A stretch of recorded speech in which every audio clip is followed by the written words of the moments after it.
Why do you just give up and say, well, I've done my best to try to convince people, and I must not be very good at arguing these points, and so I'm going to go. No, because he was convinced that God had a people in Burma, because God's word says he has a people in every kindred, tribe, nation, and tongue, right?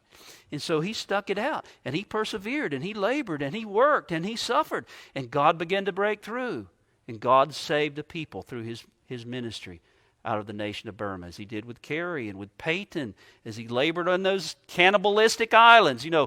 Man, you're not going to be able to convince those people. Well, it's not merely up to me to convince them. Right? My job is to preach the gospel and to pray and to labor in the confidence that God has a people there and God's going to save them because Christ has purchased them by his blood.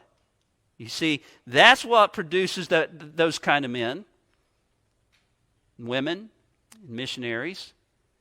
But not only is this doctrine a great encouragement to evangelism because it gives us confidence in the success of evangelism, secondly, particular redemption gives confidence in the necessity of evangelism, particularly when we think about foreign missions.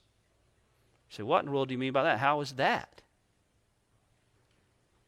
Well, the doctrine of a general atonement, okay, if you reason it out as men have done, some men have done, and they've come to this, if you reason it out to its logical conclusions, it makes foreign missions unnecessary.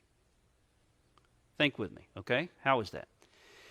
If I argue that Christ effectually paid for the sins of all men, as those who hold to general atonement do, and if I also argue that Christ's death was a substitutionary atonement, if I try to hold to both of those, which some of them, which, as you know, many who hold to general atonement try to hold to both of those truths, right? If I do that he literally died in the place of all men, that he literally endured in their place the penalty God's justice demands for their sins, if I hold to that, and at the same time I hold to the idea that it's a general atonement, that he did that for everybody, he accomplished that for everybody, those who do that, they do it inconsistently, but they do.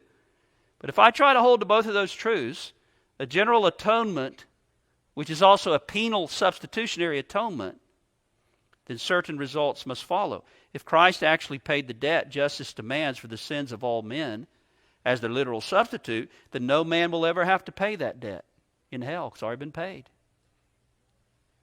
And all will be saved. If Christ redeemed all men from the curse of the law, then no man can ever come under that curse. In the language of Topolady's hymn, if thou hast my discharge procured, and freely in my room endured, the whole of wrath divine, payment God cannot twice demand, first at my bleeding surety's hand, and then again at mine. That's a great source of assurance for the believer. But you see, if you lose particular atonement, you lose penal substitution as well. That is, you either lose particular atonement, or you become a universalist who believes that everyone will be saved. You can't have it both ways. And that's why in history, the history of the Christian church, it has always been the tendency. Okay, I'm not saying everyone that holds to general atonement does this, but this has been the tendency over time of the general atonement understanding to eventually lead to a rejection of penal substitution and to watering down the very nature of what Christ actually did on the cross, or if not that, to lead to universalism. Bringing us back to our point, where it actually undermines the necessity of evangelism and missions. Oh yes, well, the advocate of general atonement says, but men still have to believe for the gospel salvation to be theirs, you see.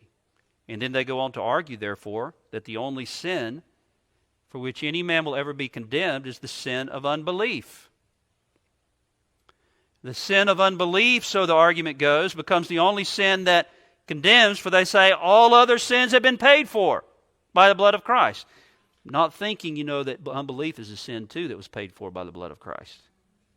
But all their sins have been paid for, but they got to believe, and so the only sin that actually condemns